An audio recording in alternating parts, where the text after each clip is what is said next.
Hello friends, welcome to episode 259 of Storyteller Conclave. This is a show all about helping you run the best tabletop role-playing game that you can, whether you're a new storyteller, a dungeon master learning the craft, or an experienced storyteller looking to take your game to the next level. I am Sarah. I'm Rob. How we doing, Rob? I don't know. How are you doing? I'm doing phenomenal, actually. Okay.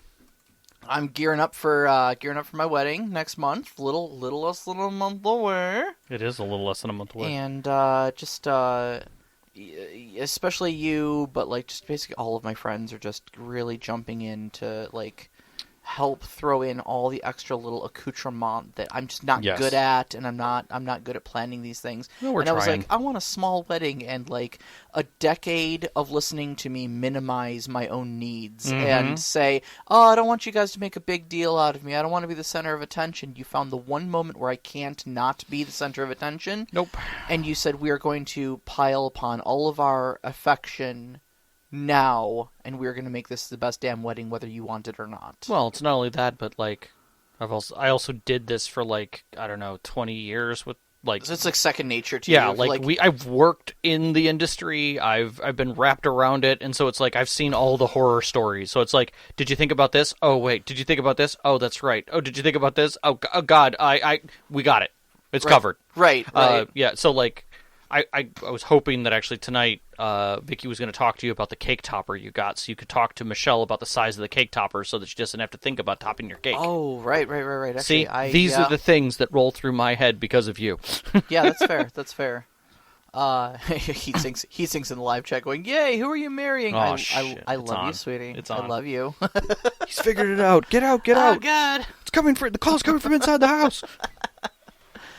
But no, it's just it's really going great. And it's fantastic. Currently, my mood is overwhelmed by the love of my friends. Oh, so well, that's fantastic. Yeah, I was actually going to try to adjust the audio again, but then I realized that we are about to get on some serious soapboxes here and go through some hot takes. Oh, today, man, like I don't know about you, but like I'm so like tonight's episode I was looking forward to so much, you know. And I mean, we've talked a little bit about how like one of the reasons why we're sunsetting the show is it's kind of losing its a little bit of the luster. We got a little less gas in the tank every show, you know, after another. And you know, I'd rather end the show while I still like it than grow to resent it. You know? Right. But man, tonight just filled me with such anticipation. Yeah. We shouted out to you guys last week to give us your hot takes, and we didn't actually get anybody who contacted us on Twitter. I double-checked even, like, right before the show, just to make sure we didn't miss anybody. But, man, our Discord exploded. It was fantastic. Like, everybody so many stepped of in. you have so many opinions. And I love them all. I love that all of you have them, and I love that everyone just let them happen. Yeah. Some people had a few minor comments, but it wasn't like nobody shat on anyone. We'll take care of that. Don't worry. Oh, yeah. Now, I want to say, before we get started on any of this, I want to give the disclaimer. We're going to get animated about this stuff. We may say that certain takes are absolute rubbish, blah, blah, blah, blah, blah. Okay. A lot of this is hammed up for cinematic effect. We're just doing it to be funny. Please, if we call your take hot trash, don't take it personally. You are a good person. We like you. You're welcome on our Discord, and we love you, and we respect your opinion. We may disagree with it, but that said, some of your opinions are hot trash. Some of them. And we are going to fight you on the air live tonight in the steel cage. Yeah. But some of you also have an amazing take. You are based, and we'll talk about those too. And you will be sainted. Yes. So yes. Sometimes like previous comment destroys you, and yet we bring you back and revivify instantaneously. Exactly. So. See. All right, so we're gonna just kick this right off in order that we received them. Yeah. Because we got a number of these because we cracked it right at the beginning, and I think it's fantastic. I think all of these are great. Some people threw some serious gauntlets down, which is great. Great. So let's start with the Mad Elf. So the Mad Elf. I also see if Sarah will challenge you with a knife. I would never challenge Mad Elf with actual steel. That man is dangerous. Yeah. And not in the, like, oh, like, you know, give him a blade, you know, he's dangerous, give him 2 and he thinks he's a god. No, I've actually seen this man physically fight in full armor. No, actually studies real, legitimate, like, longsword fighting. Yeah, and knows his way around the blade. He really, really does. Yeah, his whole thing was no one can fight that Zero about Hero being the best generic mechanic system. She has brought me into full Swade fold, and I will knife fight over that. So this is basically, he was a Hero fan, like the Hero system. He was a huge Hero system fan. And now, for those who don't know, Hero is quite aged. Oh, God, I want to say from the 90s, at least? Might even be a little earlier than that. A little earlier than that, in the 80s, yeah. At least hard roots. And he would talk about it constantly. I remember when I first met him, that there were conversations about it then, and he would tweak things and adjust things, and just expand upon it. And then as we progressed through other games and stuff, he would reference it all the time. So for him to step into the fold of Swade being the ultimate system, I think is a testament to understanding where he sits in gaming. Yeah, exactly. And where it sits. It's always fun to watch, like, kind of an old grognard, you know, who's you know, seen literal decades of gaming, look at a new system, and instead of going, you know, it's a newfangled system, I like my old ways, I like rolling billions of dice and taking 5 years in a calculus class to figure out if a shot hit, and go like, oh no, this is objectively better. Oh, look, I can play the game instead of mechanicking the game. Right. And yeah, I mean, he hard fell in love with it. I like to joke a bit about how, you know, you're, as a storyteller, you're always a game teacher, and your players never bother to learn the rules. I mean, he walked in with his own rule book, session 1, and was like, yeah, no, I'm going to take this, I'm going to take this, I'm going to do this, I'm going to use this obscure rule that you only kind of know, and it's going to have this outcome. And I was like, oh, wow, please say that to me again. It was like, yeah. I think that right there says enough about some of the players, like we've talked about, is like, when a player comes to you knowing the rules as well as they do, or even attempts it at a hard enough level where you're just like, talk nerdy. Right. Keep going. Just talk nerdy to me. Just keep talking nerdy. You're doing great. Yep. So, all right. Maximus Prime. Based on our conversation here, other storyteller woes, I guess it's a hot take since no one really agrees with me, but I might be wrong. If players are fully aware of the situation that the GM lays out and players still choose to do something reckless, in my opinion, totally not bright ideas like Don Quixote attacking a windmill, they should accept the consequences without the need of the GM to retcon or save the game in some fashion. So these are the situations where, like, you bring in the big bad guy to have, like, at a dinner party, and one of the players, like, and it's the king's dinner party, right? They're sitting across the table from you, and, like, one of the players just like, I leap across the table, breaking a glass, and try to stab him. Yeah. And you're like, okay, you're at a dinner party at the king's castle. Like, you're trying to understand that, like, this is the situation. You didn't miss where you were. No. I'm gonna kill him. Yeah. I'm like, okay. Back in high school, I remember somebody brought in a like fledgling internet when it was like still all dial-up modems and stuff like that. Yeah. Somebody brought in systems a list of like a list of 100 famous last words from role-playing games. Oh my god. And there were 2 that were right next to each other on the list. Okay. And it was, I bet he's a real wimp without Mjolnir. And the second one was, he looks like a wimp. Yeah. Yeah. So, I it's all that's going through my mind right now is, like, if you're going to taunt Thor to his face, like the actual Thor, you deserve everything that's coming to you. I don't think this is a hot take at all. I personally don't, like, I don't really like retconning or saving the party. I think there's an argument to be made for trying to figure out how a story can continue. Mm-hmm. But, like, if you do something really stupid and then you get TPK'd because of it, because of the logical consequences, you are not trying to be a mean storyteller and adversarial DM sort of stuff, Right. You're not going out of your way. You're just literally going, okay, Right. I warned you, the NPC warned you, you've been warned in and out of character that this is a disastrous course of action. Let's roll some dice and see how bad it is. You deserve everything you get. I don't think this is a hot take at all. I think for me that, and this is kind of my loop around on this, is that DMs often have an idea of where they believe the story is headed, and that's what they kind of plan for, especially with games like D&D, where like having what's next ready at your fingertips, because you need maps, you need terrain, you need you need to know the NPCs who are going to be there, or who might be there depending on which direction they take, and to have a player who literally just does something that wrecks that flow. Your reaction is like, no, don't do that. Like, you want to, because you're an active participant. Likewise, when you have a player at the table who wrecks the flow to the other players, we're like, you did not. Like, okay, like, how do we say we're not with this guy? Right. That whole logic that sits behind it, it makes you want to fix it in some way. And we wouldn't have terms like retconning and fixate and this idea if there weren't people who focused on that aspect instead of and who were unprepared. I shouldn't say who didn't, but who might be unprepared to think fast enough to come up with another solution. Yeah, that's fair. Like, that's fair.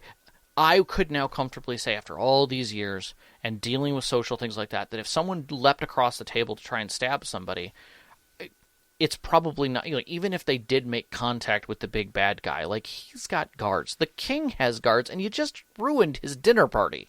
You're out.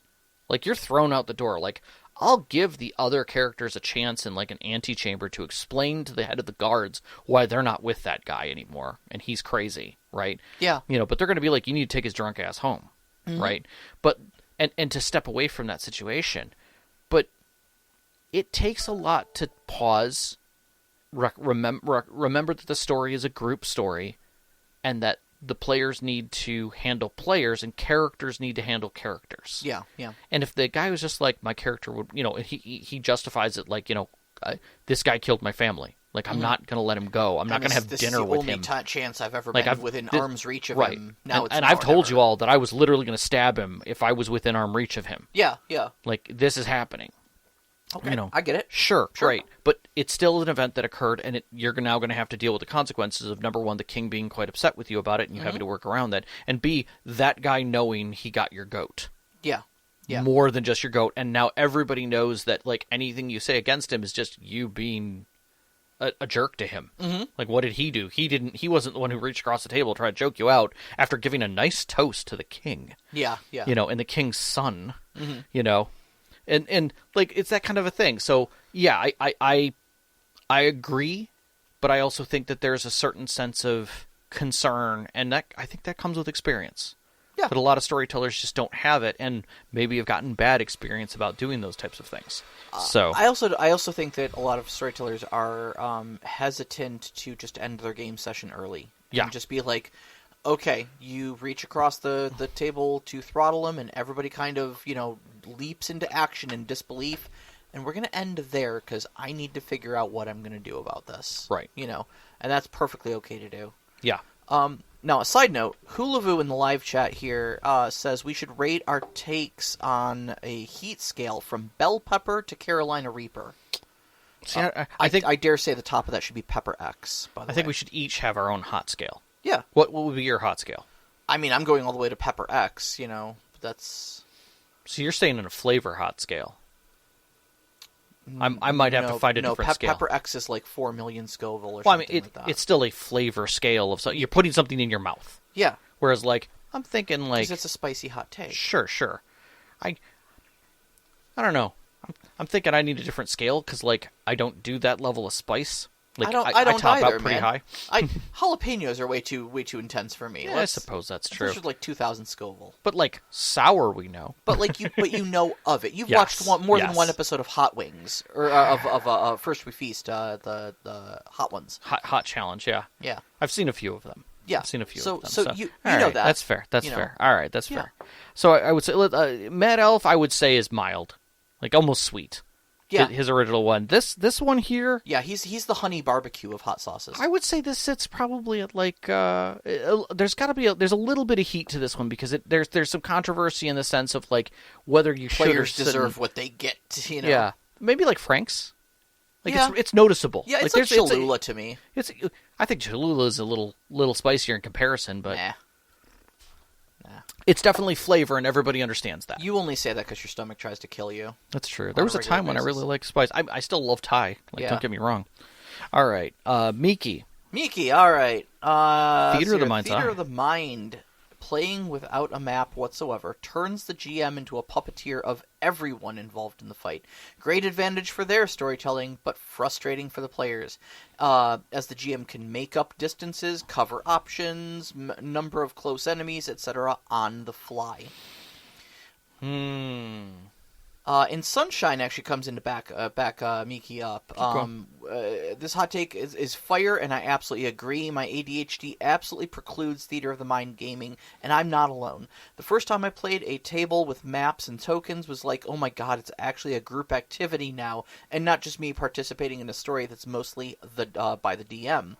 I really wish games like Powered by the Apocalypse, Fate, Blades in the Dark traditions would encourage people to at least make little tokens or put a backsplash from DeviantArt on the screen and at least set the scene a little. See, I see that as 2 layers. I see that hot take as 2 layers.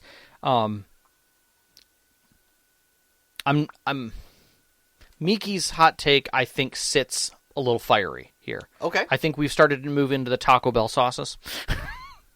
You know, you can put it on something, but, you know, eating it's still going to be a little uncomfortable. So, for me, Theater's the Mind's Eye, I think, is an advantageous tool when tactics and group cohesion doesn't matter. Now, that in that sense of Theater of the Mind's Eye, I am not saying you don't need aids to assist. I'm not saying that it doesn't help to have like a picture of a character or an NPC or the space or anything like that. I think all of that adds. Having props is a fantastic thing for Theaters of the Mind's Eye, right? But you don't necessarily have to block out in cubes every square inch of the building and make sure that the map has all the components to it. Oh, sure, but there's a middle ground though, where you can just like on a whiteboard with 2 minutes, you know, with a dry erase marker, and even if you don't have miniatures or anything like that, just little torn pieces of paper, you know. Well, and I think to the degree, and in with Sunshine's comment, I've only ever played Fate games that did that. Mm-hmm. Like, I would not know a Fate game if there wasn't something on the table, a 3x5 card and a box drawn, saying we're here and these are the things that make up the scene. Defining what the zones are, yeah. Right. Like, that is Theater of the Mind's Eye, but in a very open sense. But it's not, because you're not depending on your mind's eye to see where the boundaries, where the relevant boundaries to the rules are. I mean, here's the thing. Fate is abstract enough that you just use zones. Right. To things. So you don't need, like, the full-on miniatures Right. and buildings and stuff like that for Yeah. it. Cool if you have it, but, like, it's extraneous. Right. The rules actually tell you to draw, like, 3 boxes. You know, this is the warehouse, this is the office area, and this is the parking lot zones. Mm-hmm. And that's it. That's as detailed as Fate gets about it. So yeah, but it's no longer Theater of the Mind's Eye because you have a visual thing. You're not depending on your mind's eye. You're depending on your eyes to see what those zones are, who's in those zones, what aspects are in those zones. See, I feel that's very degrees of Mind's Eye. Okay. But that's the thing is that you can't just say, and that's my hot take on this, is that we live in varied levels of Mind's Eye. If I'm sitting down and playing Baron Munchausen, right, That's 100% mind's eye. The only thing that's real is literally the coins that are moving between us. That is that for us buying our turns to communicate. Mm-hmm. That's it, right? Likewise, the horror game, Dread, yeah, is 100% mind's eye. You just have a Jenga tower. That's it, right? And to that degree, like even Tiny D6. Tiny Tavern is mind's eye. They don't discuss ranges in that at all. They don't even discuss zones because there's no need for zones, right? So in that we're dealing with that, but I think as you step into things more and more at a more and more detailed level, you do end up at various levels of mind's eye theater. And to say that, like, just because you're drawing zones doesn't mean you have to, like, figure it out in your mind's eye. It's literally a box. It's not helping you know what that spaceship looks like or what's going on within that space. You're still having to craft it because you have to come up with opportunities in Fate that don't exist on the table. Yeah. So your mind has to fill in the blanks. All right. I was about to tell you that your take was trash. No. but Step off. I got a knife. But yeah, okay. I guess specifically for Fate. The fact that you actually still have to imagine what fills in that box that represents the zone. Yeah. And that the zone itself is very abstract. It's not for everyone. I was very prepared to tell you that your take was trash until you said that. I know. But Blades in the Dark is another example of that. It's unnecessary. It's unnecessary. Yeah, and I think that's really what it comes down to, is that Miki and Sunshine's takes here are very dependent upon whether or not tactical movement and stuff like that, like you do in your traditional D&D, is important. Yeah. Okay, is positioning. Simulationist games. Right. Or a simulationist mind frame in games that are not simulationist. Right. Now, like, talking about layers of abstraction becoming theater of the mind's eye, think of, like, the last chase scene that I put you guys through in my Savage Worlds game. Yeah. Where the terrain is represented by playing cards. And I had a miniature that you could see represented the Marsh Tyrant that was chasing you.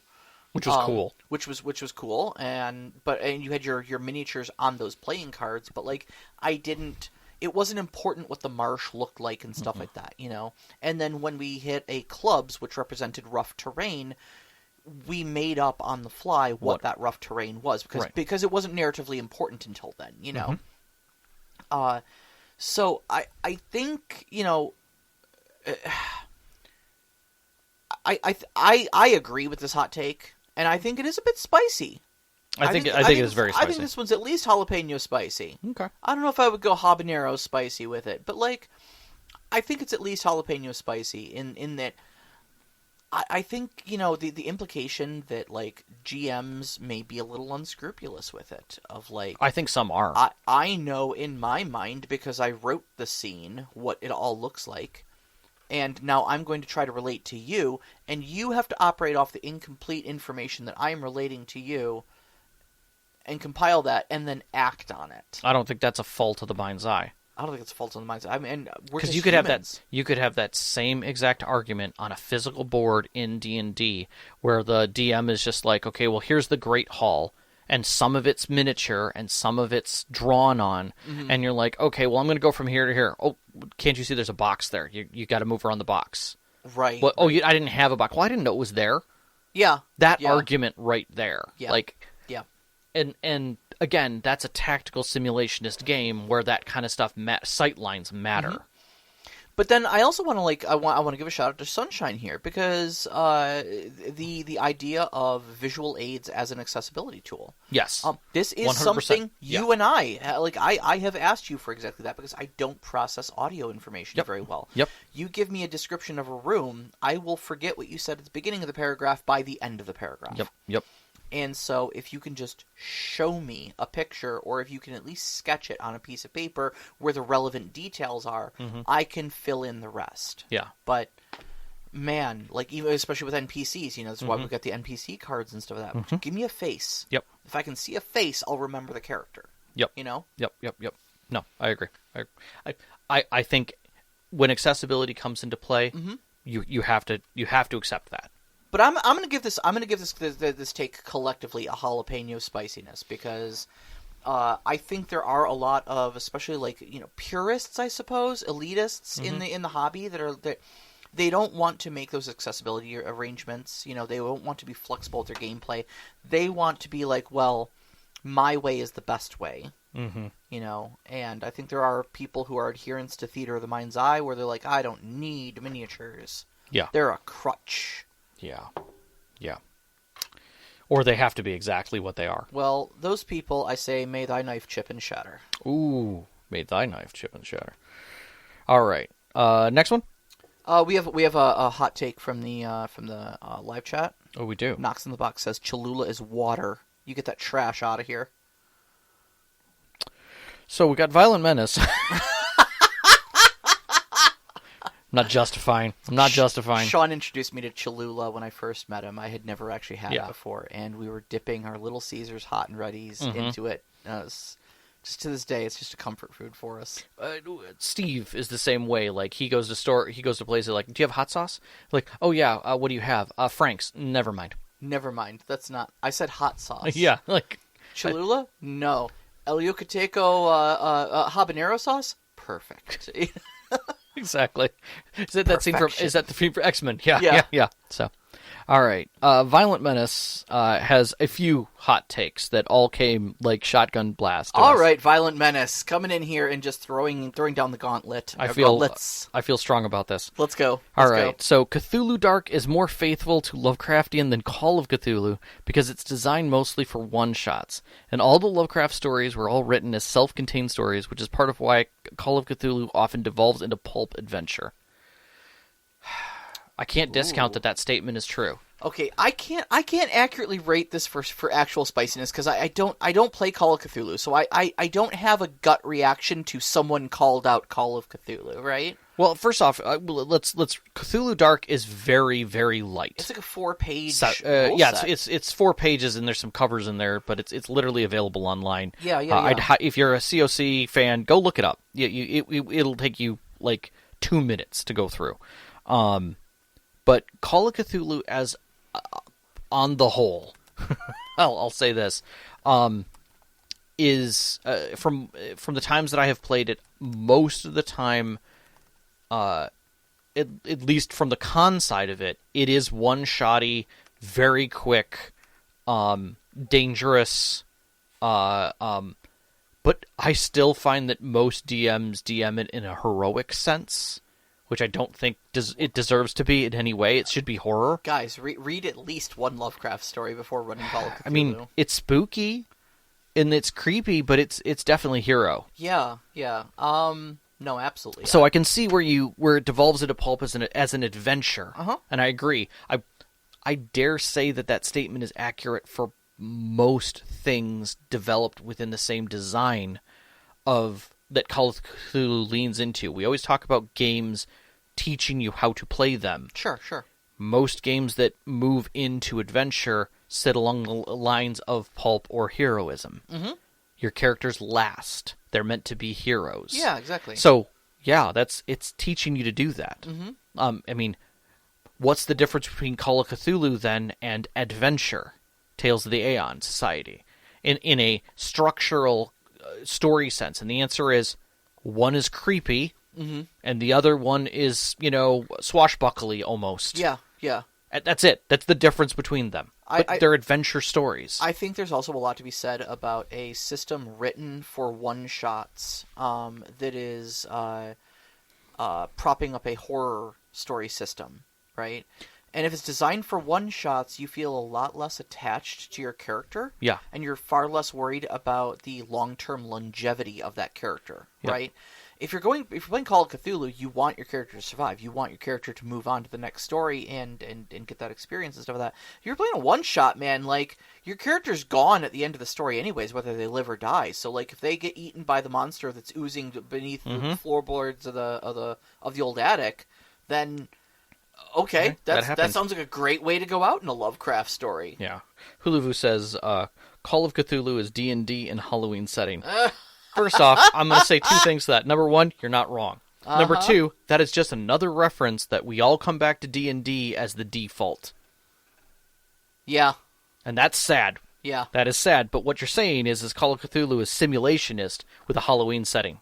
I mean, having read over, we spotlighted it. We did. We did, what, 7th edition or something like that, and I mean, it was crunchier than I expected it to be. It was way crunchier than I expected it to be. Way crunchier than I expected it to be. So, I mean, I don't know that that's an unfair comparison. Not at all. All right, what else? Hold on. So that spicy take, flavor, heat. That Call of Cthulhu is the flagship for Lovecraftian horror and doesn't do it as well as a 4-page one-shot mechanic. I would say that's jalapeno hot. I like that. Mm-hmm. I like that, and I agree with it. I think it actually sits on a tie scale. Okay.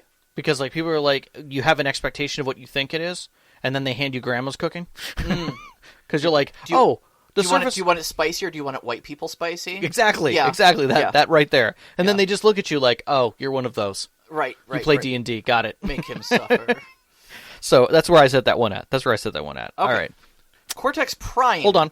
Let's frame this right. Violent Venice is our local Cortex Prime hype man. Zealot. He's a Cortex Prime zealot. I love him which is so fine. much. Which is fine. We accept. All right. So Cortex Prime. I'm sorry. I do hope that your pronouns are he, him. I apologize as well if I've misgendered you. They. We'll continue with they. Anyways, they y'all. Y'all are our resident Cortex Prime zealot. Cortex Prime is the best system for basically everything narrative except horror, and it should be more popular. It's miles better than Powered by the Apocalypse. All right. I'm gonna make the first call that this is kind of a trash take. I'm gonna make the first call. This is kind of a trash take, and I will tell you why. Because it is a crap comparison. Yeah. And you should feel bad about it. You should feel really bad about that. All right. You can't put Cortex Prime against Powered by the Apocalypse. They are entirely different game systems trying to do entirely different things. You said that wrong.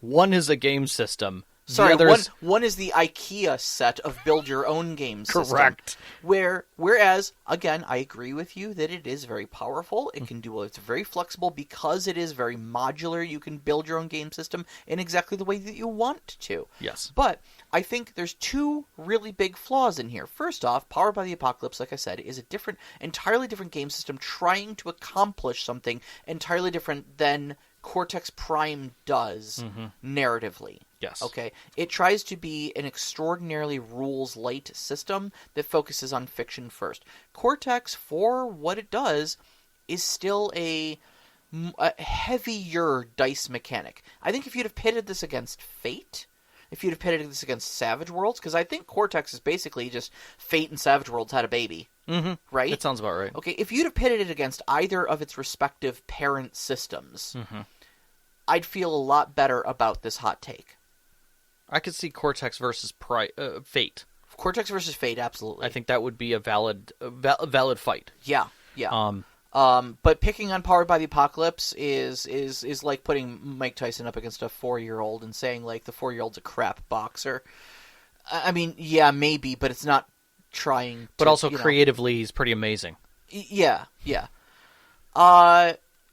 The second problem I have with this, is that, honestly, calling Cortex Prime the best at anything. Yeah. Because what is it? It isn't. You can make a bad system with Cortex Prime. That is unwieldy, that is bloated and stuff like that, because Cortex Prime gives you the tools to do it and says make your own system with it. So if you do that step poorly... you then have a crap system. Or if it's just not accepted by your players. Yeah, exactly. So at that point, if your players are used to Powered by the Apocalypse and you try to introduce a poorly written Cortex hack to them, you're not setting yourself up for success there. I don't think this is a fair comparison. Your take is trash. Yeah. So I would say this spicy take sits probably at the Frank's hot sauce level. It has heat, but there's no flavor. Frank's hot sauce is the exact opposite of there. There's no heat, but it's all flavor. Oh, funny how that works. It's completely misunderstood. Because, again, you're trying to compare Cortex to Powered by the Apocalypse. No Fair one's going to enough. understand you. Fair enough. Now, I'm going to step into the next one. All right, go because ahead. I think this is where really my brain thought about this. Uh-huh. Powered by the Apocalypse games feel too loosey-goosey for me. I love that term. Characters customization is usually kind of sucks, and it sucks that rolling 7 to 9 is always a success with a cost. 6 or less totally failure, and 10 plus is a total success. It's too linear. Cortex is better because the players roll nat 1s, hitches, and the GM rolls nat 1s, opportunities, and you can have total success with opportunities, failure with opportunities, success with hitches, failures with some additional hitches, or just normal successes and normal failures if no 1s are rolled, or if the GM and or the players don't want to activate rolled 1s. What you're talking about, in the sense that you're, again, comparing a highly mechanical creation system with Powered by the Apocalypse, and I'm going to say this, Powered by the Apocalypse is a base-level system. It's not what it generates. Compare a generated Cortex system, any finished system, to a Powered by the Apocalypse system like, I don't know, City of Mist, or Urban Shadows, or one of those. Try and find a direct comparison, and you're not going to be getting the same kind of mechanical bite back because they're not doing the same thing. If you want to compare Cortex to something, compare it to 7C second edition. That has an opportunity system in it. That has a complications system in it. There are many systems that have that. Hell, as far as I'm concerned, you're reaching for Legend of the Five Rings. Yeah, exactly. But That's the Powered by exact the same thing. Apocalypse as a core base never calculated it because it didn't feel that it was necessary in a gross, and I say gross, like as in gross and net, narrative system. It is a grossly narrative system, whereas Cortex is not a grossly narrative system, a set of system mechanics. It is simulationist in almost all spoken forms of it. There's nothing but calculations and mechanics to build upon within it. There's no light structure. There's nothing to say that you can step beyond this. They're all gateways. Now, that doesn't knock Cortex in any way. I think it's a great system for people who need levels of structure. And it sounds like that's what you found. And for me, I read this not so much as a hot take, but as a storyteller, you've not only discovered what you need to be comfortable telling a story, but also what your tables need. Yeah. And that's fair. that is the win that sits on top of all of that. Yeah, I will applaud you for your hot take. At the same time, stop trying to compare it to Powered by the Apocalypse. Go find something that is close to this hot take. Try it. Yeah. See if it just is a rounded version, like, oh my gosh, this is just Cortex, but somebody else codified it into another system. Because they might have. That's a thing. Sure. There's a lot of these people switch companies very quickly. I agree with most of that. I also just think it's a bad take because you started off with a statement of it feels too loosey-goosey to me, which is a vibe. It is. Which is an opinion on a vibe, and then tried to combat that with facts and logic of how Powered by the Apocalypse dice system works versus Cortex's. And so it's like, are you going off vibes or are you going off of mechanics? Right. You know? It's fine. It's fine if your opinion is it's too loosey-goosey and the character customization is flaccid. I get that. Yeah. I absolutely get that. But you can't then combat that with... And that's why it's objectively worse. Yeah. Because, you know, another system works in a way that I find more palatable. Yeah.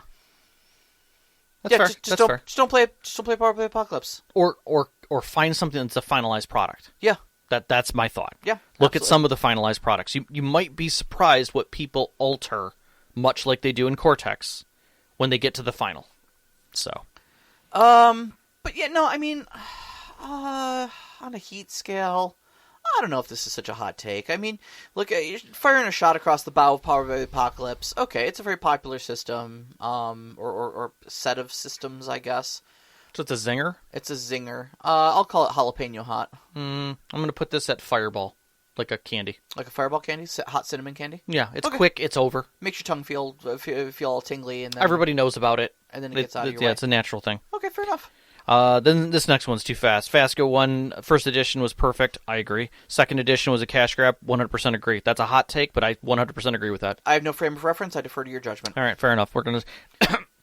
As hot takes go, I think that's literally a flash in the pan. That's sautéing something, the fire shoots off of it. That's the hot that's coming off of that one. Opa! Exactly. And we're on to the next one. Not only does D&D suck... you say such sweet things to me. Not only does D&D suck, but any game that uses a D20 combat sucks, and I won't play or run it. Wasted too many hours of my life rolling and missing. Cortex Prime combats are way more fun, consequential, and often quite fast. The only thing I will argue with here is that it is not a binary choice between D20 combat and Cortex. There are so many other systems out there that do combat better than D&D. Cortex is just amongst them. I agree. And I would say in the comparison of D&D, there are things that do it way better than Cortex. If you're trying to compare to make a D20 system better, you can find so many things that follow the same design as a D20 system that do it significantly better. Yeah, I mean, I dare say at this point, try breaking away from Cortex and see what a couple other systems do for you. And you'll find that there are other systems that have similar outcome mechanics that you may also like. Like try anything by Fantasy Flight, either the Star Wars or Legend of the Five Rings. Especially the newer stuff. Yeah, they have a multi-dimensional resolution mechanic where you can have success with complication, etc., etc. Yeah. And if you're looking to do something that, like, it sounds to me like you're trying to combat the norm a little bit with this. That you have Powered by the Apocalypse, which is the norm for narrative. You have D&D, which is the norm for combat. Yeah. Right? Okay, and you have Cortex, which solves all problems. And the answer is no. It's not like you either are forward or your GM or your Hyundai.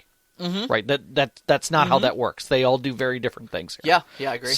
So there are variants. There's all kinds of subtlety that's out there, and there's a lot of indies who ignore the rules that everyone else plays by. And I encourage you to dig for systems that fit within the setting and feel, and then give them a fair shake and examination. You may find that they were inspired by Powered by the Apocalypse, but they are not. Right. And they may seal up a lot of the holes that you find with that system. So. But it also feels like you're trying to find simulationist stuff as well as narrative stuff to compare to see how you can get it. And I would say explore. There's a lot out there to explore. Try things. They're going to be different, radically different. All right, we got to step on this. We still got a lot of these. We do. Here, all right. So. Let's see here. The greatest flaw of Cortex Prime.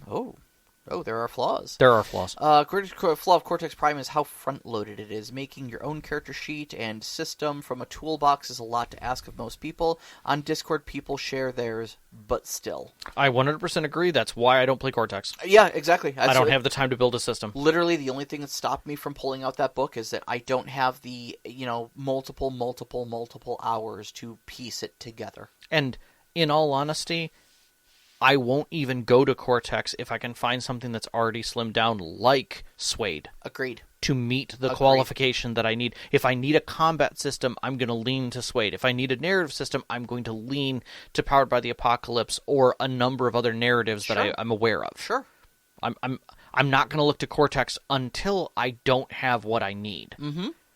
So, but I think it's great that it's out there. Yeah, I don't think that's spicy at all. I think that's Frank's Red Hot. That's fine. Right there. Call of Cthulhu 7th Edition D100 rules are worse than Delta Green's blackjack rolling system, but Delta Green sucks because it's set up. It is set up for you playing cops and alphabet soup agents. I won't get political, but I don't think I could enjoy running a game where cops or the U.S. government are the good guys. All right.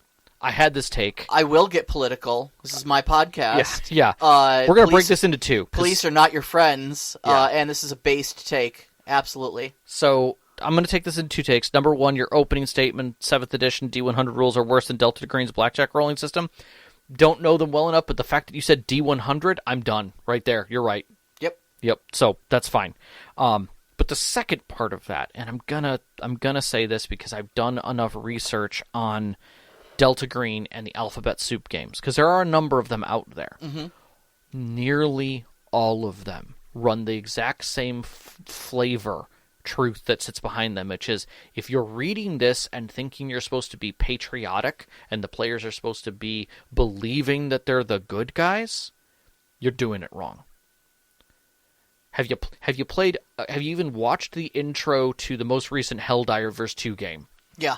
Yeah. That is how you should be looking at every night you play that game. Not that everybody should be tongue-in-cheek ridiculous, but the point is that you know what you're doing is probably wrong. Probably wrong. You're in over your heads. You're gonna die. Right. Like, are we the baddies? Should be a question that you're asking while you're doing that.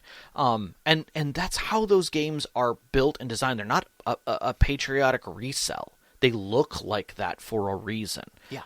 And the way that they're built that way, because of the fact that you have to be unquestioning to be able to question. Mm-hmm. And that's the key. Like, I was talking. Actually, I was on Reddit, and somebody had posted about doing a Kids on Bikes game. Mm-hmm. But it's not Kids on Bikes, but the same design, where you're all agents in a secret 3-letter agency kind of a thing. Sure. And they were like, well, where's the limits? It's like everywhere. You are kids on bikes in that, because there's so much you can't do.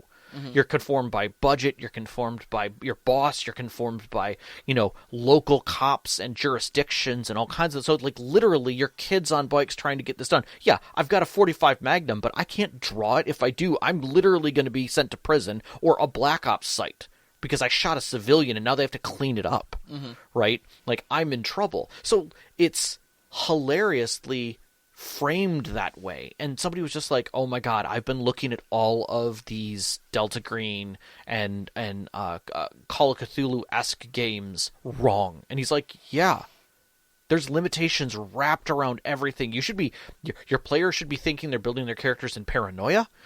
Yeah. And then after that, they should be living every moment by a rule set. And if they're not, red tape all the way down. Yeah. Yep. They should be. You should almost go to the degree that, like, turn in your badge and your gun. Right. You blew up another city block. Like, how are we going to solve that? Like, Men in Black is a great example of that. Yeah. Right. So I think in this sense, it's a perspective issue that's going on. Galactic kegger here. Exactly. Also, no cops at Pride, and they are not your friends. They are here to protect the status quo, not the law. Anyways, the DNA of D&D is colonialist. Medieval Europe was densely populated, while North America was hollowed out by settlers' smallpox. In D&D, you get to kill subhumans in sparsely populated lands, take their loot, reenacting genocide. Hard agree. Yep. I don't think this is a spicy take at all. I think. Well, okay. No. This is a spicy take. I think it's super spicy, but I don't. Yeah, just. You agree with it. People You're shoveling it in. People will hate you because you tell them the truth. We're literally pushing the wasabi onto our sushi with you. Let's just do here. this. I am handing you more wasabi. I'm grating it fresh for you now, so you can dish it out more. Yeah, we're pinching the horseradish out of the jar and throwing it on top of the dogs with you. There's a reason why Nazis became such a universal enemy in so many game systems, and that is because they are the closest in recent history humans have come to being so cartoonishly evil that we don't have to feel bad killing them en masse. Yep. But when you try to extrapolate something like that into a setting like D&D, where it is a heavy combat system and you want to be able to kill things constantly without feeling bad about them and asking yourself the moral questions of why or who are these people, you've only got so many Nazis you can do until you start inventing more.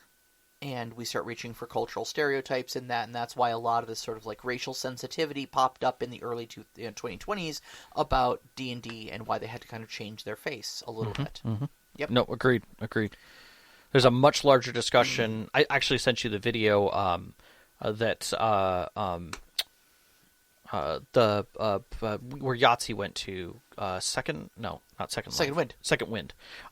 They did a hot take on effectively on the cowboyism and Americanism in Fallout 4, the series. Mm-hmm.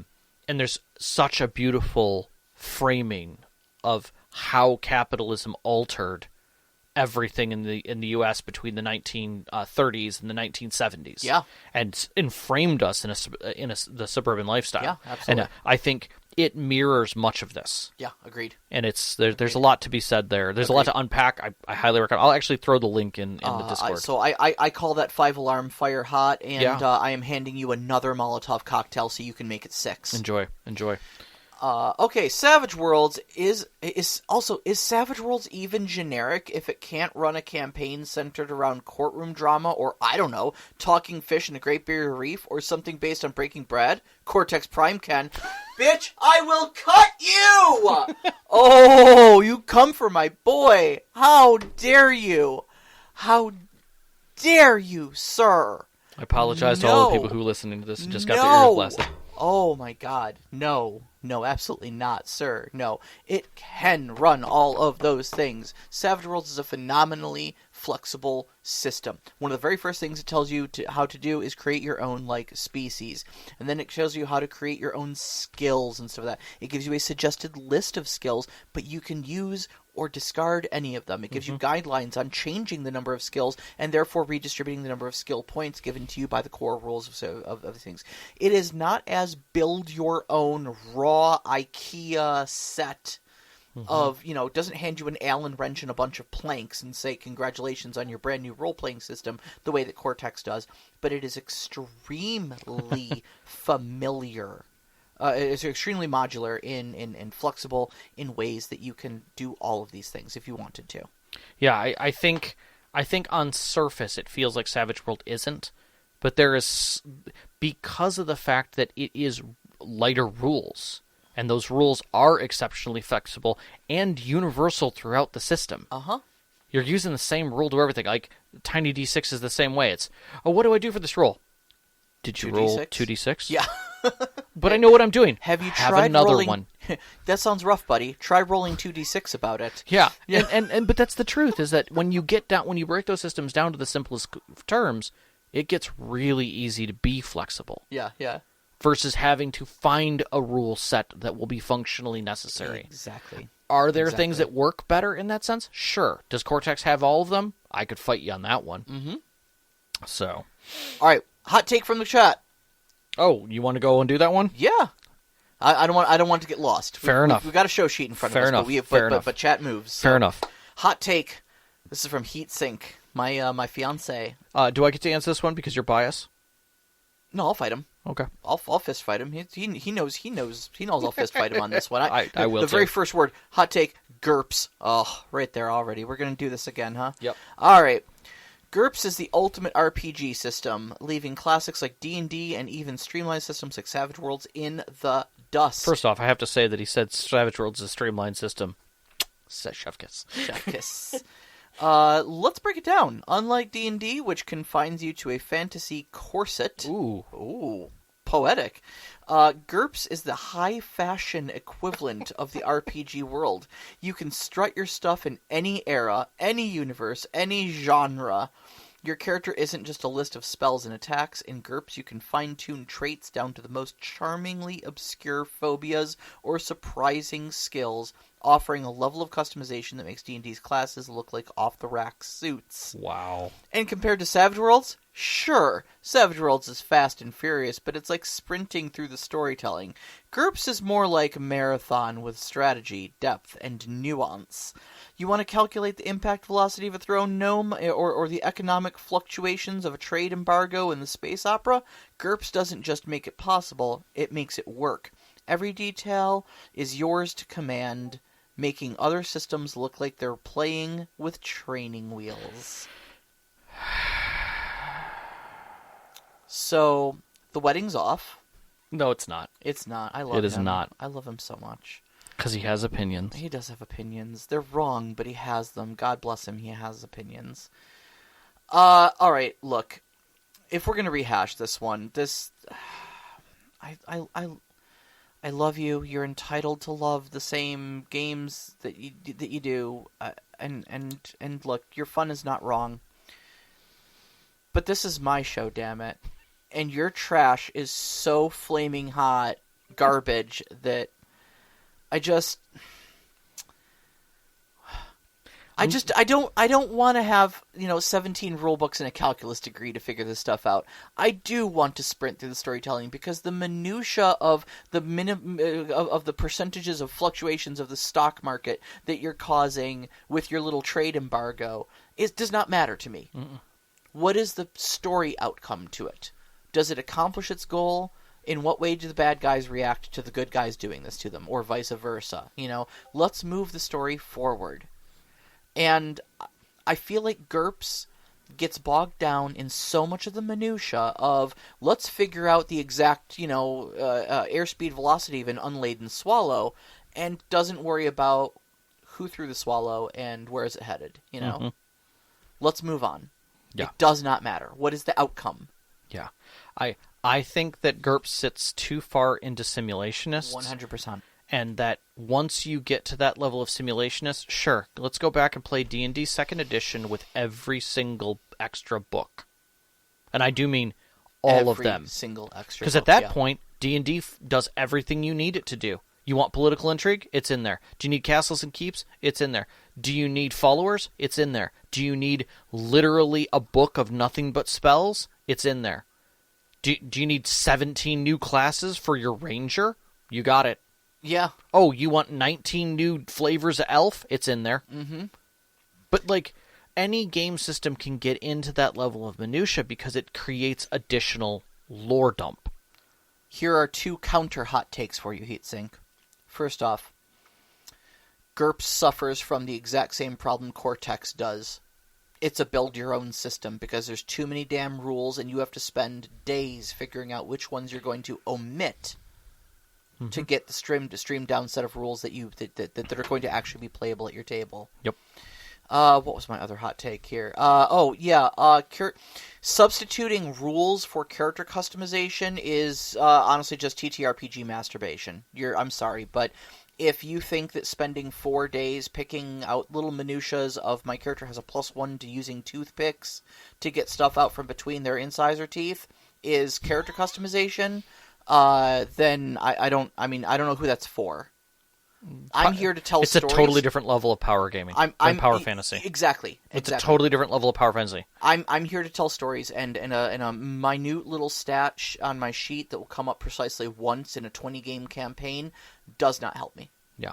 That's not customization. That's just masturbation. That's finite. Yeah. That goes back to 2nd Edition and handling your pack. Far more depth to your character is going to be made by creating bonds and doing interesting things in the story than it is any stat on your character sheet. Yeah. I mean, at that point, you're just playing a massive board game. Yep. If everything's a mechanic, it's just a board game. But, that said, I love you, and I understand that your need for rules and structure gives you defined toggles with which to interact with the game system, and I respect that. Yeah. My concern, and this is my overt concern here, is the moment you bring up the fact that GURPS is important because it gives you that level of minutia, you need to examine how you run your games and how much control you give your players to understanding that minutia as well within whatever systems you run. Yep. That's the key. And that goes for Cortex Prime. Mm-hmm. Like, if you're the person who is developing and designing a system, make sure your players know that that's what you're intending. Mm-hmm. You're intending a minutia-based game. And if you're like, oh, this is a narrative game in Cortex Prime. Okay, so can I do whatever I want? Well, no. Because this is the rules. Okay, so it's a simulationist game that we're running narratively. Okay. Oh, no. Cortex can do anything. Don't worry about it. We got to move on. Fair enough. Draven. Read it. My hot take is that people use the term railroad way too often. I agree. They're almost always used wrong. Also agreed. Just because a GM has a plan and laid out a couple of paths doesn't mean that you're being railroaded. If the only way to have fun is to buck what the DM planned, you're the problem. Agreed. Hard agreed. I agree. I understand where the concept of railroading comes from and that it is completely misused because there's a grand difference between I am building through the story with my players based upon what their choices are, and no, you can't do that. This must be the person that you meet, and you must go to this town, and that leads to this guy who eventually you'll be allowed to a fight, and if you win, then you can do the next thing. That is pathing, 100% linear pathing. Yeah. So, yeah, Draven, 100%. And I think as a hot take goes, I think it's spicy. I think it's understandable because I think the people who are like, wait, no, I know how to use the word railroad. No, you're wrong. No, you don't. Here, eat this jalapeno. Exactly. Keep this in your mouth while we explain this to you. Yes. Please bite down directly on the habanero. Mm-hmm. No, I think that's correct, and also I think that the whole like if you're there to buck what the DM planned, you're the problem. I think there's absolutely something to be said about leaning into the story that the storyteller is trying to present to you. Mm-hmm. If they say, "Oh no, the princess has been captured by a dragon," heroes, won't you do something about it? It's your responsibility to say yes, and follow where the story is. Yeah. I hear these stories about like, oh no, the princess has been captured. Not a problem. We go to the left. We're going to go to the bar. Okay. Well, why are we here, guys? Yeah. Screw you too, would be my response. Yeah. Yeah. Yeah, no, absolutely. But that is grossly different than what happened to, oh, we're on the ship. Oh, we're being followed. Oh, I'm just going to use this spell to get rid of the other ship. Well, damn it. And it's been dashed upon the shores. And the rest of your journey is perfectly safe. Oh. Did we screw something? Nope. Your journey's been perfectly safe. It's fine. All right, Ashweather. Hey. Mechanics-heavy games are often easier to run up to a point. I'm not talking about like Hackmaster levels of complexity, because they give the GM and players more scaffolding on how to deal with situations. Exactly why Heatsink likes GURPS. 100%. I agree with that statement. Precisely. Ash, not spicy at all. I don't think that's spicy Beautiful at all. Statement. Yep. I think that's a bell pepper. Mm-hmm. Fantastic. By the same token, I wouldn't run something like Lasers and Feelings for a new group because there's not enough structure there for new players to grab onto. All right. I'm going to say this one's a little spicy. I agree. Because I think it entirely depends on what your group is looking for. Mm-hmm. Okay? If you have introduced role-playing games to this new group who has never played before as a simulationist sort of tactical board game with a story, I agree. Lasers and Feelings does not accomplish that goal, and you will confuse them. Mm-hmm. Okay? If you know these people are people who need rules and structure to engage with the system, I agree. Lasers and Feelings does not provide that for you. However, if your people are looking for something, if you pose role-playing to them as a narrative storytelling game, like campfire egg timer stories, but with some dice, then I think Lasers and Feelings is perfect. And I will say Lasers and Feelings has one up on a mechanics heavier system, in that it does not... The mechanics do not stand as a barrier of entry for your new players. Mm-hmm. Okay? One of the big things that stops new players from engaging with a hobby is that we pose something like Dungeons and Dragons to them, where there are 3 core books and a stack of supplement books. And we say, let's play this game you need to now know the rules for. And people look at that, and they go, oh, that's way too much. I don't want to study for finals all over again. I'll just play Halo. Mm-hmm. And then you also run into the problem where if people feel like they need to engage with the rules of the game to engage with the story through those rules, if they don't understand the rules, they won't engage with the story. Right. Right? Because they don't know, quote-unquote, what they can do. Always a question. Right? If you pose it to them as a narrative system of let's just tell a story. Just say what you're going to do, what you would do. Think of yourself as a person in the story, and tell me what your character does as if they are just a person. Don't worry about the rules behind it. And we'll figure out what rules we need if the rules even need to get involved. They will feel far easier, far better about the answer to the question, what can I do, being anything. Yeah, I 10 out of 10, totally agree. I feel that this is spicy, but I think it's spicy in the sense that if your framing is everyone believes role-playing is D&D simulationist, then yes, I agree. Lasers and Feelings going to feel real awkward. Yeah. And be very hard to try and figure out. This is cilantro spicy. Yeah. Does it taste like something? This tastes like ass to 30% of people, and is just fine to others. Yeah, agreed. Yep. I think that's great. D&D 4th edition is actually among the best designed editions of the game. Fight me. I will fight you right here now. Best designed. That's an argument. If you're talking about hardcore simulationist, I would say 2nd edition did a better job of it. It is the best designed board game I never wanted to play. Your take is trash, and it's not trash. It's just not a good role playing system. It's a great board game. You're correct. But that's the truth. Yeah, was Baldur's Gate the new Baldur's Gate better than the previous Baldur's Gate? Because the previous Baldur's Gate was D&D 4th edition.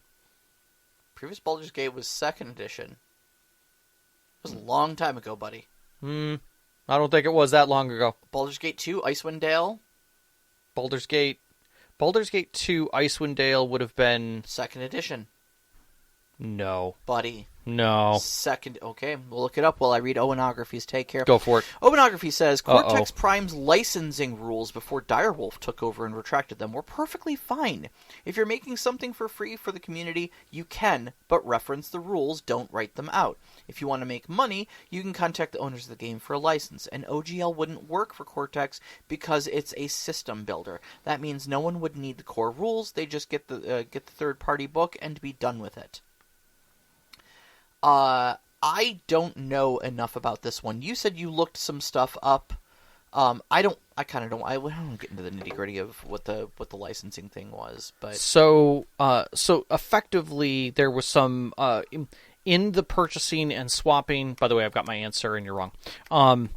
In the purchasing and the swapping of Cortex through the times, it basically moved between two different companies. And in that, when Direwolf took it over... Icewind Dale, based on Advanced Dungeons & Dragons 2nd edition. 3rd edition of D&D was revised in 2000. Baldur's Gate was released in 2000. Okay, but it didn't use 3rd edition rules, and it certainly didn't freaking use 4th, like you just said. I was thinking 3.5. But... Yeah, it was released the same year, but it didn't... It was still AD&D 2nd edition. I mean, it's okay to be wrong. We'll go back to this at some point. We're not going. I just solved it. It said Icewind Dale used AD&D 2nd edition rules. Boom, done. What's to argue? Because I don't think it was Icewind Dale that I'm thinking of. Because never mind. All right. Shadows of On. Shadows of Amn? Yes. Okay, that one I don't know. Correct, which was the one that was released in 2000. But anyways, regardless, there's too many Baldur's Gates. Still wasn't 4th edition rules. Okay, true. All right, so as far as the license is concerned, yeah, Direwolf has pretty much screwed the licensing for Cortex Prime. I would tend to believe that Cortex Prime will probably never have anything new, like its own. Like we won't see a City of Mist kind of thing for Cortex Prime. That you're just going to hold that there until I'm done with this thought? Yes. Okay, fair enough. That's fair. Yes. I'm going to hold the thing that says Shadows of Amn is an Advanced Dungeons & Dragons 2nd edition computer role-playing game in front of you. Then I'll say this. 2nd edition was better than 4th. Anyways. Because I said that to start with. Okay. But regardless, on this, I would say that we won't ever see non-base Cortex Prime stuff out of Direwolf. They have no reason to do it. Yeah. When fandom basically kicked the engine out because they were beholden to D&D at that point, Direwolf was a dump point, in my personal opinion. And they're just holding on to it. I'm not going to say that they're a terrible company, but I will say that they're not good at marketing Cortex and keeping it as an alive system. It's a paused position, in my personal opinion. I think the community is doing a much better job of holding it, and that is the unfortunate reality of that. Is it's not unlike Bethesda and freaking Skyrim, right? They'll just keep re-releasing gold and non-standard editions, right?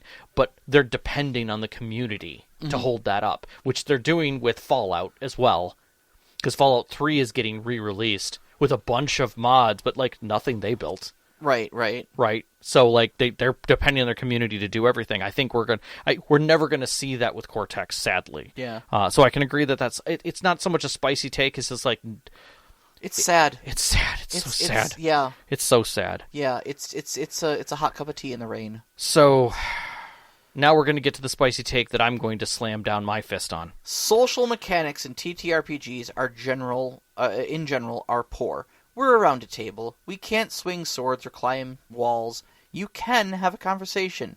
Why do you really need narrative mechanics in the first place? The only reasons are either your table members aren't very mindful of each other, or you're trying to roleplay a character who is cooler than you are. But dice can also bite you in the ass for those moments too. In the end, having a fair GM and a good head is better than any social role I've ever seen in any game. All right, Owen, I'm so sorry. I'm going to have to tell you to take a giant step off of a very large cliff. And understand that I have a lot of feelings about this. I'm going to start with the fact that we can swing swords. We can climb walls. I can look at Matt or Steve and know the exact way that a fight should be able to go or not go. And for that, there are systems that don't need fight mechanics. Yeah. They just don't, because it's unnecessary. We can swing swords and climb walls, but we don't because we suck at them, and that's why we have stats on our character sheet that represent those things. Also, you, as a storyteller, you can't calculate how someone's conversation is going to go in your head and have a perfect answer every time. If you can, you're Brennan. Great. That's wonderful. Yeah, Brennan Lee Mulligan, yeah. You've literally been doing it as a career actor for most of your life. Congratulations. Stay on SNL. Keep doing what you're doing. You know, run whole groups and walk circles around any actor that's in front of you. Congrats on the decade of improv classes. But in truth, even for me, if I've got a well-versed player in front of me who is loquacious and thinks that they've got everything locked down, a social mechanic is what their character can do, not what the player can do. Yeah. If you're attributing what the player can do to what the character can do, then you're dissolving that line. Yep. And that's not what we're doing here.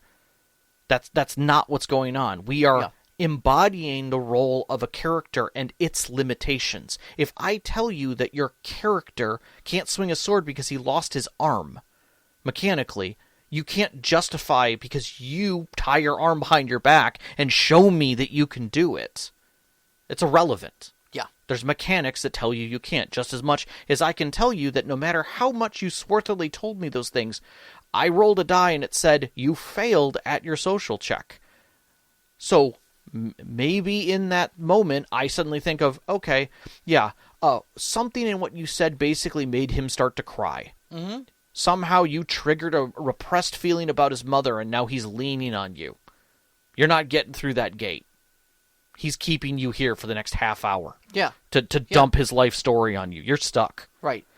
You didn't completely fail at what you did. You now have a personal friend who wants to take you to the bar. We also collectively have at least two players at our table who generally have high anxiety and don't like the spotlight being shown directly on them and having to think quickly on their feet. Yeah. They like being able to lean on the mechanics of their character to get them through situations like that. Okay, I know if your wife says to me, I don't know, Karu's going to intimidate this guy. Like, I'm sorry, I can't think of how. I'm like, okay, no, I understand. You're feeling overwhelmed right now. It's fine. Please roll me an intimidate check. I know her character well enough to be like, your intimidate is an 8. That's a raise. So you loom at them and narrow your eyes. And you make just a subtle shift forward of your weight. And they know you mean business. And you watch them look at each other, stare back at you, and take a visual step back. You've successfully intimidated them. You know they're not going to make a move. Yeah. You know? And likewise, if someone's just like, I'm going to do this thing, they make the roll and it's a failure, the table may even come up with a solution. Exactly. Some of the best moments we've had at our tables is when someone goes, oh, I know what happened. Yeah. It happened like this. And so we're like, yeah, oh God, that's so funny. One of my favorite moments to date is a social thing that happened where a player who was a fae came back with a puppy dog from town where everybody else had been sneaking around picking up other things and getting to get themselves out of town. And one of the players basically rolled a perception check and without saying anything about the roll, looked immediately over and was just like, you put that baby back. Because they called their bluff. Now, did I, as a storyteller, feel that that's how that roll should have gone? It didn't matter. And that's the core to all of this social. I understand that we're all people around the table, and at times, a roll isn't necessary. But a roll isn't necessary for social as much as it might not be necessary for combat. Yeah. If my fighter looks over and says, I punch him out.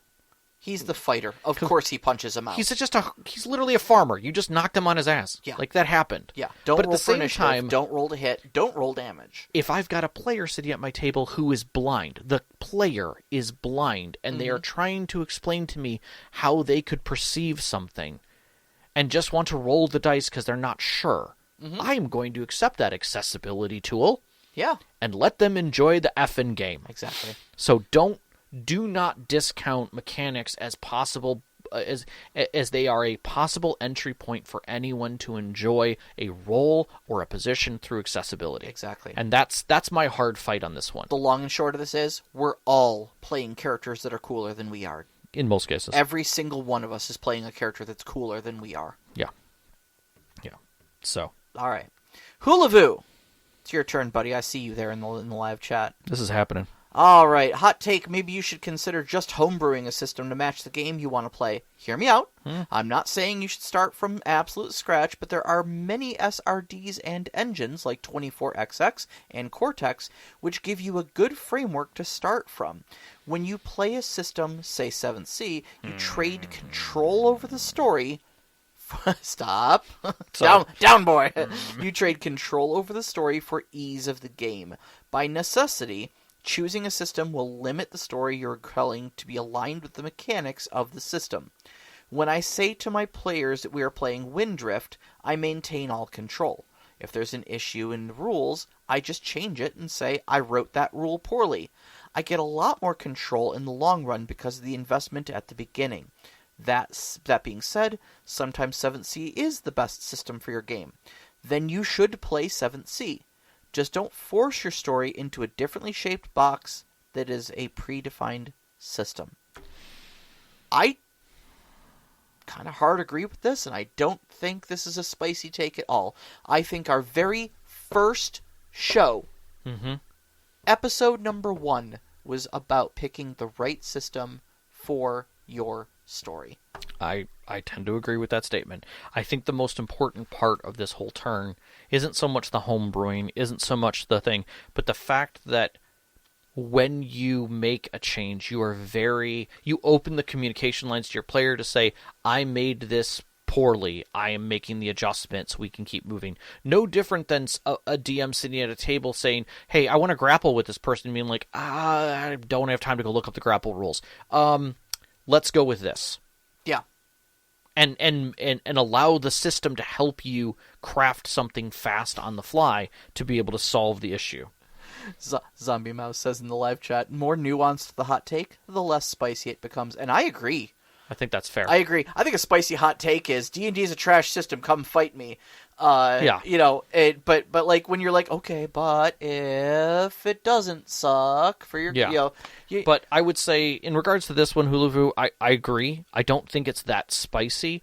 I think it's a fine statement to like don't corner yourself, I think is a great way of saying it. This is the spicy hot take of he put in a lot of serrano peppers, but he put them in a big pot of chili, so it kind of watered them down a little. Yeah, it worked out well. Yeah, there is spice in there, but there's so many other flavors going on that, yeah, it's not spicy anymore. Yeah. It's not, yeah. All right. Also, I don't know if this is a hot take, but there is too much math in many of our games. I say this as a data scientist. Every time you have to make a roll, you are interrupting the flow of the story. Preach it! If you have too much in the way of rolling, I can't invest in my story. If everything is determined by the laws of probability, my character is just a vessel for random chance. Oh my god, it's true, and you should say it. Oh, that I love this needs to one. be like on a T-shirt or like a stitch on the wall. I am handing you another Molotov cocktail so we can ramp this up from a 6 to a 7 alarm fire. Yeah. Absolutely. If there is too much random chance, I am just if everything is determined by the laws of probability, my character is just a vessel for random chance, and that is why I don't play OSR. Yeah. Random tables for this, random tables for that, random tables for the dungeon. It's all random encounters, but we make the story as we go along. It's all about player agency. No, it's not. It's about if you're not telling a story, if you don't have some sort of craft, some sort of idea of what's going on, if it's all just random and we make all the decisions, we're just faffing around and hoping the dice come up our way. And not only that, there's no story. Yeah. It's just event after event after event, and it's, that's no different than like, I'm going to get in the car and go out for a ride with my friends tonight. Mm-hmm. Whether we get shot, stabbed, drunk, high, whatever. Like, it's like, even Hot Tub Time Machine had a story. I'll tell you what it is to me, and this is Sean's going to hate this one. Oh boy. This is No Man's Sky. This is the one of the reasons Yes. I find No Man's Sky hard to get into. Because, it's procedurally generated. There's millions of billions of planets, and they're all unique. Oh, look, this one's red. This one's yellow. This one has hills and weird creatures that look like they came out of the game Spore, and some interesting-looking cactuses on it. This one also has different creatures that look like they came out of the movie Spore, and hills, and interesting-looking rock formations on it. Right. That's not uniqueness. That's just a different number coming up on your random number generator. Right. Yeah. And it doesn't do anything for me. It's reading tea leaves or bones and trying to make a narrative from random things that fall out of the cup. No. Knocks in the box. No. You are No. I disagree. That is not like here. Will everybody please hold while I fist fight Rob? First off, reading tea leaves or bones means you're getting a reference idea that is not an exact statement. Whereas if I am playing GURPS, it physically tells me D3 Knolls. It tells me D3 Knolls, or it tells me this is the exact damage that will occur and how much depth the hole will be. I can't say it's the death card. What does the death card mean? At that point, I can come up with a meaning for it. So my reference... He'd post a gif of a guy throwing a wedding ring into a trash can. Yep. Oh my god. Yep. But the only reason why I know it's not him is he'd never wear those shoes. But the tea leaves or bones is a ephemeral statement. It's not... They're nice shoes. But he'd never wear those. Yeah, he would. I don't think he'd wear those shoes. My god. They're like suede or something. You better back up off my man's sense of style. No, dude, he always wears shiny shoes. Come on. I know your man's sense of style. He wears dress shoes. Right, yeah. Those aren't dress shoes. Those are like I don't know, loafers. it's a low-quality gif. I can't tell. In any case, what I'm basically saying is that Knox is saying that is using a general reference, right? Point. This is something that is speculative. You can make a decision about what's coming off the roll. There's an opportunity or there's a consequence. It's not telling you what that consequence is. In an exacting scientific data sense, you're given those things. And so you don't get a chance to have an if come. It's a Boolean answer. Yeah, right? all right. And that's why I'm saying it is different. It is vastly different in there because it's not. You can't do data science off of tea leaves. Right. Tea leaves is more like you got 3 successes. What does that look like? Correct. Yeah, which is what we try to do. Yep. All right. Let's move on. Here. All right. Neville. How spicy was that take? Ooh. I'm handing him more Molotovs on that one. I think so. We're good on that one. Yep. Have a can of gas. Nevim. Nevim, in most games, it seems there are too many rules and substitutes to handle combat situations. Sub-rules. Sub-rules. This is actually a question. Should TTRPGs free some space for other elements of the game, treat other parts of the game, social and investigation, as combat rules do? Okay, so here's my thing. I think too many games look at combat rules as a necessity and should really be looking at their social mechanics and revamping the system. tiny d6. Everything's 2d6. Why are you making it different? Yeah. Why is combat super important to you? If that is an important part of the game, then the game is a combat game. Yeah. But if your game is a open designed game that can have combat, it's a conflict resolution system, then that's what you need to do with them. So it's not so much offloading Nevim that I would agree with, but I would say level it. I think you've gone too far into it. And to that hot take, I will say even the last system that we looked at in Eureka, their combat system takes away from the meaning of the game, which is a deep social dive into what is acceptable as human. Yeah, it's an investigation game with a deeply good deep dive into us as human beings. And honestly, if they wanted to just keep the combat lethal, I think they accomplished that when they said a bullet does 4 damage to your 5 hit points. Yeah, and not to say that you couldn't have variances to say, like, bullets are dangerous no matter what happens to them. Right. You can just make the consequences of a bullet not hitting still be dangerous. Yeah. I mean, that's fine. You don't have to go into super mechanics for it. Yeah, I don't think you need 2 chapters worth of intricate combat rules because at that point your rules inform what how your game wants to be played. Okay, so you've got an entire chapter dedicated to gun combat. Do you want gun combat to be a thing? That's what your rules are telling me are important. You've weighted just as much on gun combat as you have investigation. I think you can cut that entire chapter out and you save yourself a lot of room. Yeah, I think that's a good question. I think it's spicy in the game design community because they're like, wait a second, and the answer is, how long did you play D&D before you made the system? I've personally never understood why combat rules are so much more special than any other rules. Why does combat need to be simulationist into the minutia of rounds and individual attacks and individual sources of because it's cool. Why is it not a sweeping narrative mechanic, much like anything else? I like when I read Blades in the Dark, I was so refreshed by that system. Yeah, of just combat broke out. We took some bumps and bruises, but we beat them. Yeah, but who punched who? Who cares? Yeah, everybody was punching everybody else, but we beat them. Yeah. Done. Yeah. Let's move on. Yep. Lucid. Call of Cthulhu sanity rules are pretty terrible and require extensive homebrewing to be passable. I don't remember enough about the sanity rules. I did a review on them when I was doing the mechanics. Yeah. I'm not going to say you're wrong. I think my main problem with sanity rules in general is that mental health is a very personal thing. And it's heavily stigmatized in a lot of ways, and so when you start being like, "Oh, this person went insane," and I mean, there was a section in the old Palladium rule books, that said where like if you suffer some sort of neuroses or something like that, you can go insane and become homosexual as one of the outcomes to that. Correct. Of like, okay, so homosexuality is an insanity. In your it's a deviation. That's how we're framing it. Yeah. Okay, buddy. It's a deviation from the norm, but once you pull that cover off, you have to look at the rest of it, and you recognize how the book is written. I mean, I'm queer and I'm crazy, not because I'm queer, but just Sure. But I think one of the things about what Luce is saying at the end here is players don't like losing agency. Yeah. So here's my angry turn on that whole piece: is that. Yes, Call of Cthulhu sanities are pretty terrible and require extensive homebrewing to be passable. That might be true.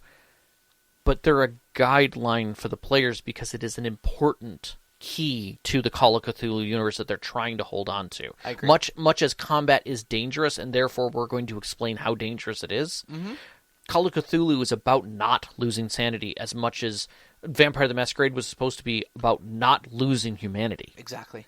So, in that sense, you can't say you can't do the D&D thing and say I might be at 1 hit point, but I'm 100% still functional. Right. Like that. It's up to you to take that cue and be like, I'm at 20 sanity out of 100. My character's acting real squirrely right now. But it gives you all the guidelines for what that's supposed to be. Now, exactly. Is it too narrow? Is it defining it too tightly? Probably. Is it forcing you into those boxes? Possibly. Yeah, it's one of the mechanics that unfortunately requires player buy-in. Correct. Of like your character's going insane, and you have to be a player that says, okay, I'm going to lean into that because that sounds fun to me, and we all agreed to play Call of Cthulhu, and I know what this game is about. Exactly. You know? But if you're playing it pulp adventure, you are 100%. We bring it back around to Call of Cthulhu devolves into pulp adventure, which I think it does. And at that point, you look at it and you go, "I don't like losing agency. I'm not going to act crazy." Well, and you don't have to get all squirrely about it. But the proof of the matter is the fact that you're looking at Call of Cthulhu you're looking at it in a heroic light. Right. And therefore, sanity does remove your ability to be a hero because it is crippling you. But if you're playing it as a horror game, it can be fun to spiral out of control and contribute to the horror. Well, I would say the other aspect of that is that literally it is the only thing that really counts as relative hit points within that world. Fair enough. And hit points is a bad example. Let me rephrase that. Yeah. Constitution. So yeah, I would say I agree with some of the deframing there, but yeah, if you're looking at Call of Cthulhu as a heroic adventure game with spooky elements, then yeah, it's a terrible mechanic. You don't play with it then. Figure a different way of doing sanity. But then again, don't play Alien either, because you're going to hate that one too. Yeah. So, I don't know. What do you call this on the heat scale? I think it actually sits pretty hot, because people who love Call of Cthulhu are probably going to hate the fact that I just said it's pulp adventure with spoopy elements. I'm going to call this mango habanero. Okay, a little fruity. I think it's definitely spicy, but I think the sweetness of it takes the edge off. I think there's a secondary mitigating factor that makes it not so bad. Okay, I like that. Okay, Zombie Mouse. Any dice system that uses 1D or 1D20 or 1D100 is bad because the bell curve is flat and it makes all skill bonuses useless. No. Yes. I'm gonna agree with him. It's because if you're using one single die to get your mechanics, he's right. The bell curve is flat. Like mechanically, it is correct. It is linear. I don't necessarily think that it makes all skill bonuses useless. But the antipodes of the probability curve are equally likely as the center. You have no bell curve; it's flat. It is a flat line. Whereas even if you upgrade that to 2d6, it becomes a bell curve. Correct. With 7 in the middle. Correct. Mechanically, you were absolutely correct. Because my first thought went to, let's look at every other game that's a board game that uses the same mechanics, and it's a flat line. Like, did I make my armor save? Yeah. Like that right there. And that's why, people like cheering, like, "Oh my God, it's a nat 20!" Like, it's a 5% chance to get a nat 20. It's the same thing as cheering over, "Oh my God, you got a natural 18!" It's the same probability. On the other hand, if you're rolling with advantage or disadvantage, now there's some math there. Right, now there's some math because you've introduced a second die in there. Rolling two 20s on 2d20 is a 1 in 400 chance. It's pretty incredible. Yeah. Yeah. No, Zombie, I wouldn't say this is a hot take, but I think it's definitely sits within that scape of, like, don't do this shit. Yeah. Like, we're role-playing here. Don't do this shit. Yeah, this is scorpion hot. Not scorpion pepper hot, scorpion hot. I would say this. Don't touch the pointy bit, and you'll be fine. If it doesn't involve characters, sure. You're just rolling for a random chance. Mm-hmm. Like, what's in this town? A blacksmith? And a cobbler. Mm-hmm. Okay. You don't need a bell curve for that, right? Yeah. Exactly. So, Kilky, I'm sorry. Relying on cinematic grammar while presenting the fiction is bad role-playing. So unfortunately, Kilky, I think, posted this. Kilky's over in Finland, I think. I think so. Several hours ahead of us. So somewhere nearly on the other side of the world from us. So I believe Kilky probably posted this one before they went to bed. Possibly. Because I asked for clarification on the Discord and did not receive it. It was just tumbleweeds. I'm willing to bet it's middle of the night for them. So I'm not really entirely 100% sure on what relying on cinematic grammar is while presenting fiction. But if we're guessing, it's the idea of framing tabletop role-playing interactions as things like scenes and actors and acts, Act 1, Act 2, things like that. I don't know. While presenting the fiction is bad role playing. I'm going to call this one Serrano Pepper Hot because it kind of creeps up on you a little. Yeah, because there's aspects of this that I agree with in the sense that we use, even in this show, we have used a lot of movie references and book references and story points to describe how to tell narrative stories. Right. It is not to say that you should be writing a novel and having your players play through it. Your players play characters within it. Yeah. Many people do that, and it feels like railroading. But at the same regard, like, understanding what the hero's journey is an important narrative tool for a DM to keep in their mind when they're watching someone play. To understand what forces sit around them to interact with those moments. If you understand that, I mean, it's like understanding the psychology of a character, right? And what it takes within that scope and understanding to be able to say, if this is what they're doing, like, oh, this is a redemption arc. They want to be redeemed. Okay, what things go into a redemption arc? Right. You have to understand the components that go into that to make it a story. Otherwise, they're not going to feel redemption. They're not going to achieve what the player wants that character to progress to as their next step. I look at things like where it's places where stories fell flat and viewers looked at it because they were invested in their characters that were on the screen. Yeah. It was funny. I was actually I was in the car with somebody, and we were having a discussion about the difference, and they were talking about someone who like their grandmother or something who was so invested in soap operas that when they talked to someone else about them, that person couldn't tell if they were talking about characters or someone just that they knew until they brought up that it was, oh, no, this is in Days of Our Lives. And she was just like, oh, for God's sakes, I don't give two shits about those people. But she was talking about them as if they were people in her life. And I think to a degree, as we progress into campaigns and extended adventures, multiple sessions, we become attached to our characters in a very personal way. And because of that, we have hopes, and we see their hopes, we see their dreams, we see moments within their lives that we want to either happen or we want to experience with them. And the only way to facilitate those is to be aware of them as a storyteller, to recognize that that's what's going on, so that you don't present a situation that will fall flat, that doesn't have meaning or reference to them. And I think for me, when we stop losing some of those cinematic or narrative tool sets that are out there, that writers have, that storytellers have created, that mimic, and I say mimic because they are not life, they mimic life, we can understand what it means to go through those with the characters, so that you're not defining something and railroading them into something, but you keep presenting the bumps in the road to get through to the points that they're expecting.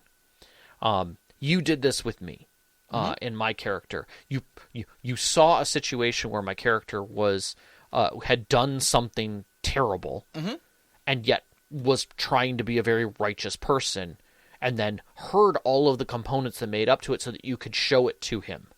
And at that point, it was up to me as the player, looking through the lens of my character, is how is he going to handle this? Yeah. Where is he going to grow from this? What does it mean? And then for you to just be like, okay, now we've moved into this next part.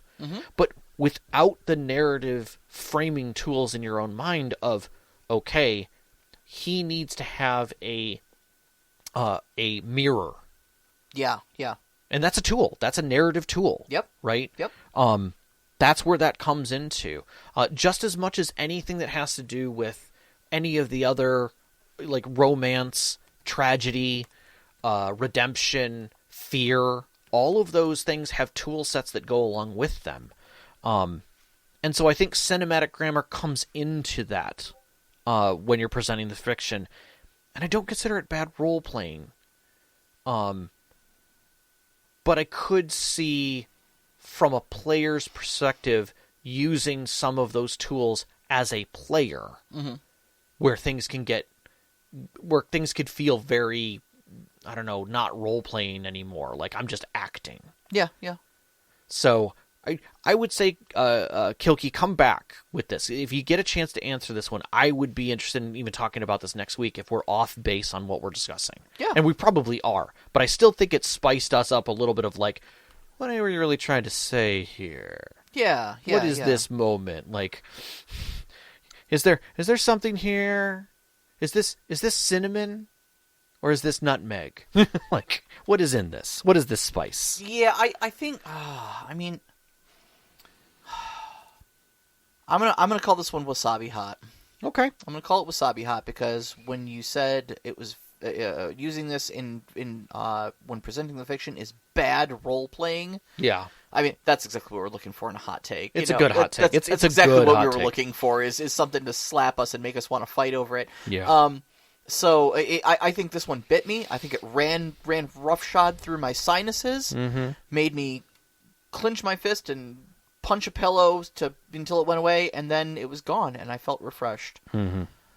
Now that we've had a chance to talk it out, and Yeah. I agree with you. Yeah. I agree with you on all points. Yeah. So it was long-winded answer for a very short question. But it was a thought-provoking take, and that's what I really liked about it. So, no, I absolutely love absolutely. it. So, all right, friends, I want to thank each and every single one of you who on the Discord submitted these ahead of time, and those of you who joined us in the live chat today and submitted yours live on the air. We so appreciate you. Thank you so much. Like, honestly, we're overwhelmed by the response for this. This has been so much fun. And every single one of these, like I said, we called some of your takes trash and told you should feel bad. No, we love every single one of you. This was all, this was in fun. We love and respect every single one of you, and we hope your games go great going into the future. Yeah, so we have, I'm going to say this out loud. Yeah. 2 shows left. 2 shows left, my God. 2 shows left. Our next show, we're going to be talking about the games we want to play in the future and why we want to play them. Yeah, we kind of have, like, everybody has, like, that TV list of, like, oh, yeah, I'll put that up. Oh, yeah, I haven't seen that movie yet. I'll put it on the list. We don't actually have a list, but, like, we kind of have a list. We've gone 5 years doing this show, and we've spotlighted a lot of different systems, and in looking for systems to spotlight and researching topics and whatnot, we've come across a lot more that we haven't spotlighted. And a lot of them have kind of ended up on a side pile of going, oh, I'm totally going to run this. Yeah. So I think we want to have a discussion about not only what those games are, we want to discuss why they're on our short list of games, what we kind of expect out of them, how we're challenging ourselves with some of these games, because some of these are not our wheelhouse. Not in the least. Like, I was like, oh, I want to run this setting. I'll just probably do it in Savage Worlds. And Rob looked me square in the eye and was like, stop playing Savage Worlds. Yeah. Get out of Savage Worlds. Do something else. I don't care what. It's a good system. I love it. I absolutely love it. But do something else. Challenge yourself. Yeah. Which is why I'm trying to lighten up my load. Yeah, and it's probably why you didn't jump into Savage Seas. No. That's got to be set off to the side. Yeah. It's like more Savage Worlds. Yeah. So we'll be getting to that. Now, one of the things I will say, and what's funny, is that I didn't intend on opening up the live chat to everybody, but I'm glad I did. We're happy to have you, Zombie. But going forward, I'm just going to leave the live chat open for May. Yeah. So that everybody can join in and have fun with it, and you guys can all be here and be part of it. Let's just have a party, And please, I know you guys are out there. If there are questions or even more hot takes, I'll even take them. Submit them. Put them in our questions so we can discuss these things. We'd love to talk to you. We've had 5 years of this. There's got to be other questions for other shows out there that you guys have for us. I know some of them hit in our episode discussions on the Discord, and those have been really fun to see people talking about some of our old shows and asking points at them or making their own references. So please, by all means, keep that up. Keep sending us stuff. We love that.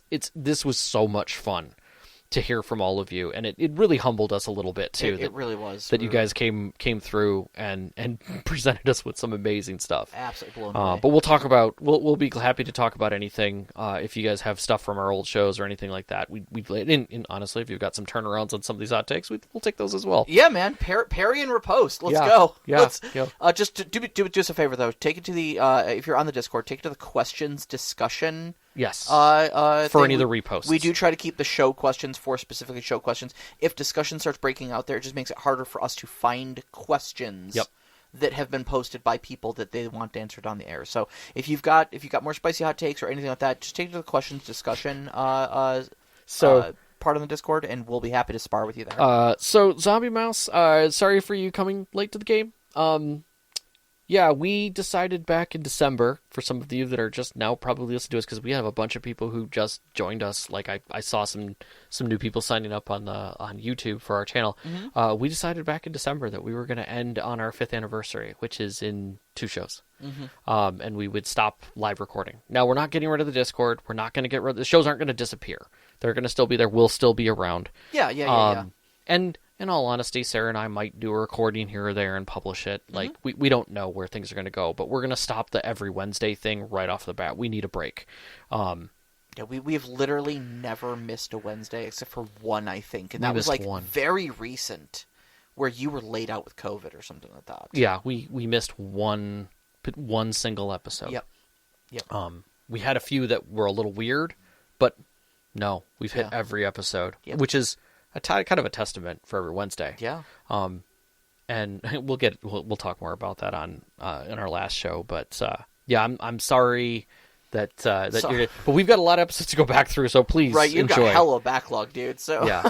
But you may still hear us from time to time. We'll post stuff up, but we're definitely going to keep the Discord. The conversations are still going. We're still going to talk to you guys about our games as things come through. Yeah, absolutely. And we'll go from there. And we're going to encourage people to keep talking. Our community is amazing. Yeah, I love the community we built. I was going to say that's the best part of it. The best part of our Discord is that I only post there. Occasionally Rob posts there probably twice as much as I do. He's probably a lot more vocal about it. But we need to talk about how we plan a show. Wow.